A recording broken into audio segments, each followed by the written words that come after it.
बिस्मिल्लाहिर्रहमानिर्रहीम। अस्सलाम वालेकुम। Welcome to my channel.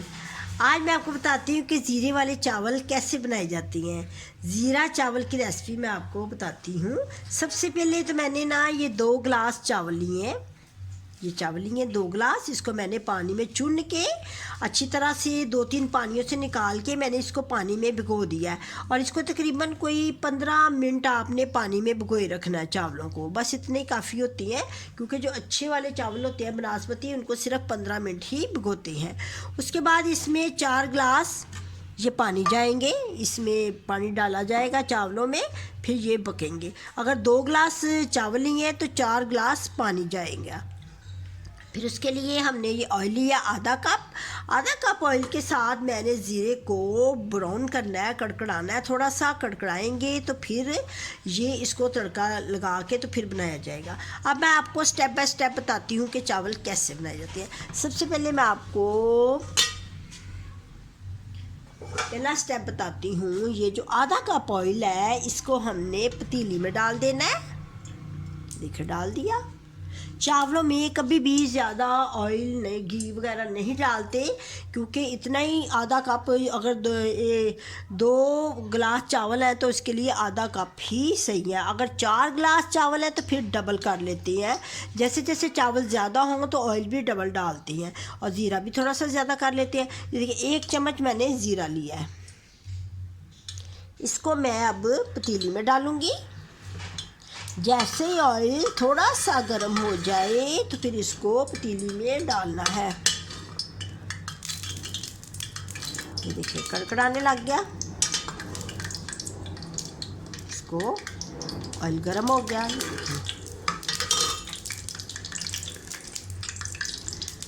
अब इसका सुनहरी कलर जब होगा फिर इसमें पानी डालना है।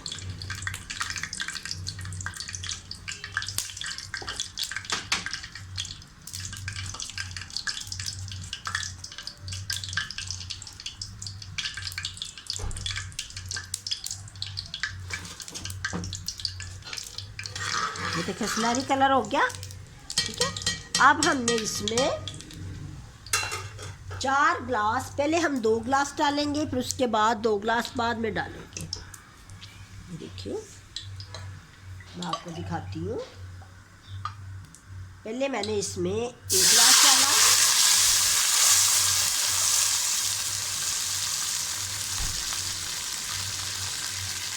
फिर 2 गिलास डाला। पहले 2 गिलास पानी डाल के इसमें हमने भर के 1 चम्मच डालना है नमक का। जिस घर में ज़रा साल्टी ज़्यादा खाए जाते हैं वो 1.5 चम्मच भी डाल सकते हैं। ये देखिए, भर के मैंने 1 चम्मच नमक का डालना है इसमें।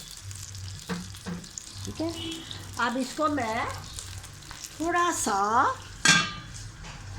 ऊपर ढकना दे के ना दम दूंगी। वाटर को थोड़ा सा गर्म करूंगी, क्योंकि इसमें जो ज़ीरे का कलर है ना वो बाहर आ जाए, और इसका अरोमा जो है ना वो पानी में आ जाए, थोड़ा सा ज़ीरे का। फिर उसके बाद मैं आपको बताती हूँ कि क्या डालना है। देखिए, मैंने 2 गिलास पानी डाला था इसमें। आप 2 गिलास बाद में डालना है, क्योंकि इसमें ज़ीरे का हमने कलर निकालना है। जब तक ज़ीरे का कलर नहीं निकलेगा तो इसका फ्लेवर कैसे आएगा चावलों में। ये देखिए, 2 गिलास मैंने अब डाल दिया, 4 गिलास पूरे हो गए। 4 गिलास पूरे हो गए।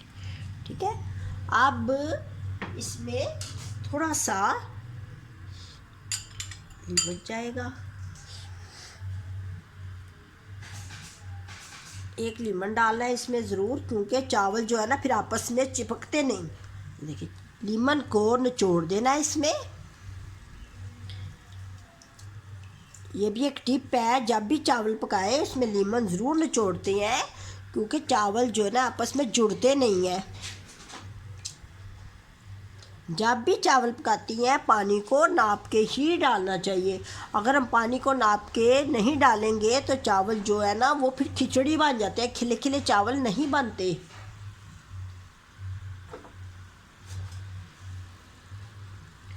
मैं जब भी ज़ीरा राइस बनाती हूँ उसमें थोड़ा सा सब्ज़ धनिया ज़रूर डालती हूँ खुशबू के लिए।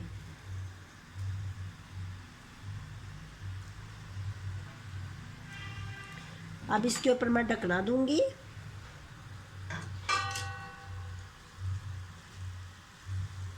जब ये पानी उबाले खाएगा फिर इसमें चावल डालती हैं। इससे पहले चावल कभी नहीं डालते।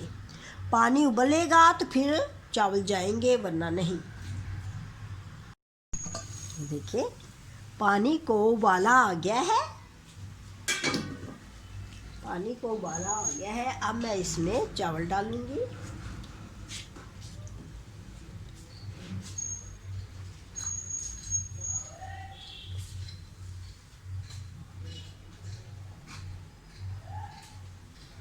अब मैं इसमें ना चावल डाल दूंगी। ये देखिए इसमें चावल चलेंगे।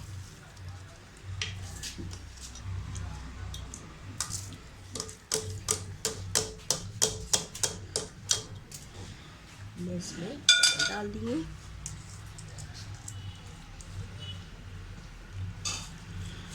चावलों को शुरू में तो दरमियानी आंच पे पकाना है और लास्ट में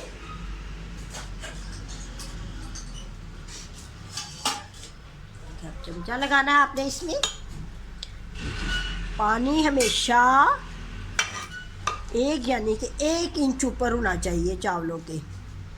देखिए सिर्फ 1 इंच ऊपर होना चाहिए, फिर अच्छे चावल खिले खिले बनते हैं। अभी मैं आपको बना के दिखा रही हूँ ना। ज़ीरा राइस, इसको कहते हैं जीरे वाले चावल। ज़्यादातर दाल के साथ जो चावल बनाई जाती हैं वो ज़ीरा राइस ही बनाई जाती है। दरमियानी आंच पे बनाना है चावलों को। जब ये थोड़े से नीचे चले जाएं तो फिर इसको दम देना है।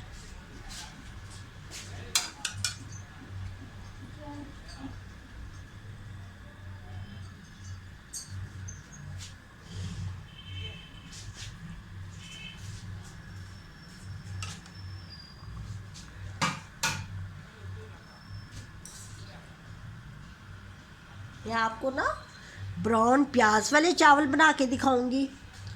उसकी रेसिपी भी मैं दूंगी आपको, वो बहुत अच्छे बनते हैं। और इसके अलावा वाइट चने वाले चावल, दाल के चावल, चने की दाल के चावल भी बनती हैं। मसर वाले चावल भी बन जाते हैं जो कि बहुत लजीज और मज़ेदार बनते हैं। और भी बहुत इसकी तरह तरह के बहुत ज़्यादा तरीक़ों से चावल बनाए जाते हैं और आसान तरीके के साथ मैं आपको इसकी रेसिपी बताऊंगी। आज तो मैंने आपको ज़ीरे वाले चावल बताए ना, अब मैं आहिस्ता आहिस्ता आपको और रेसिपी भी दूंगी। इस तरह ढक्कन को पूरा ऊपर नहीं रखना, इसी तरह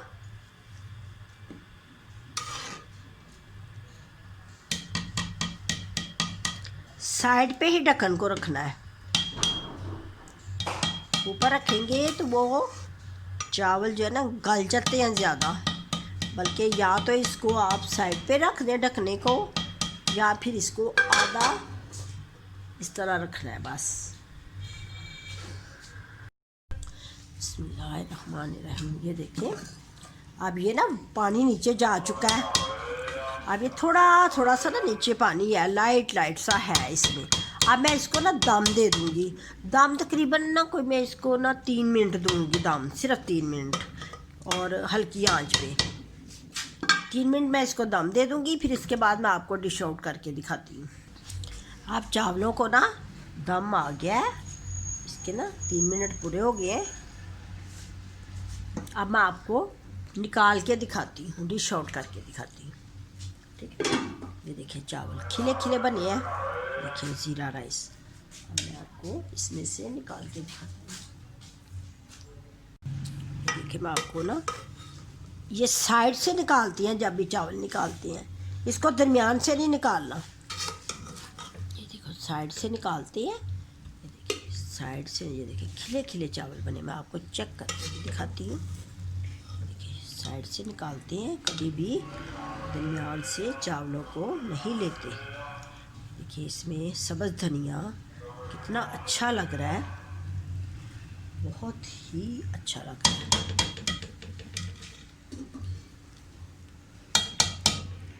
अब मैं आपको दिखाना चाहती हूँ, मैंने ये ना आज 7 मसर बनाए थे। तो मसरों के साथ चावल तो बहुत ही अच्छे लगते हैं। इसका जो है ना कॉम्बिनेशन बहुत अच्छा लगता है मसरों के साथ। ठीक है, ये मेरे बने हैं ज़ीरा राइस और बहुत ही टेस्टी मज़ेदार। देखिए ये खिले खिले बने हैं, चिपके भी नहीं। अगर हम इसमें ज़्यादा पानी डाल दें तो फिर ये इसका ये होता है कि ये फिर ना एक किस्म की जैसे लगता है जैसे खिचड़ी बनी हुई है। अब आपने इसी तरह इसको बनाना है। दाल पकानी है, इसको हम गोश्त के साथ भी वैसे पका सकते हैं, लेकिन दाल के साथ तो इसका बहुत ही मज़ा दुबाला हो जाता है। और आपने भी इसी रेसिपी के साथ इसी तरह बनानी है। ज़ीरा वाले चावल ये झटपट बन जाते हैं। जो लोग प्याज ब्राउन करके बनाते हैं उसमें ज़रा टाइम लगता है, और ये जो ज़ीरे वाले चावल हैं ये तो बहुत जल्दी फ़ौरन ही बन जाते हैं, क्योंकि ये इसमें ज़्यादा नहीं करनी पड़ती मेहनत। तो आपने भी इसी तरह बना के मुझे दुआओं में याद रखना है। और अपने अभी बहुत ज़्यादा ख्याल रखें, और हमारे लिए भी और सब के लिए, पूरे पाकिस्तान के लिए हमें दुआएं करनी चाहिए, और इसी तरह सब को खुशियाँ बांटनी चाहिए। अच्छा जी, खुदा हाफिज़।